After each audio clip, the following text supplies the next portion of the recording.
bagong gupit siya. Tingnan mo, susumbong kita sa mama mo, nagsashabu. Tangay mo kali, laring araw. Okay. Round 3 pala kay Red. Hello, walang malabas na rin. Di kasi, tayo ka lang din. Ano rin? Yok, nakakagili. Wait lang, wait. Nagbe-brainstorm ba sa red eh? Tang ina mo, elevate. Tawa mo kayong buko. Like Yung shabu ko ay legal sa kanila. Tangin na, alam mo bakit? Kasama ko sila. Okay, yun. Rebat na, rebat. Sa paggo ng shabu, sponsor nila. Tangin na yung chongke, tuwang-tuwa sila. Ako na? Kada stars ay talagang pulido. Alam mo kung bakit? Yung kada hit-hit nila solido. Okay na? Rebat, rebat. Yo! Legal daw yung siya. Oh. Ulit. Di ba akin na yung bag ko? Kailangan ko ng kakain.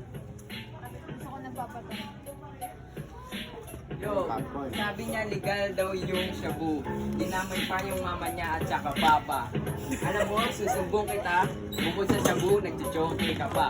Eh, baka pideya yan. Di kita masisisi. Bakit ka ganyan? Yo! Bukod sa shabu, ako doon ay nag-joke pa. Tangina mo, wala akong papa. Gago kami dyan! Kami Kami dyan. Ano pa, tugtugan na mga tayo nakamalit paglasing na tayo. May papa ka, Jack? Meron nila. Maisip? Kaya pala ang ano eh. Mga paddle eh. Gusto mo ano tayo? May tip ako doon sinusulatan. Wait na dyan. Wait na dyan. Mamasulat. Isa ako sa tip. Parang makakalan dito. Sabot sa Beta, Isipan natin tema. Tang ina niyo, pinakakalan dito yung upuan niya. Wala kang maiisip na baka na English.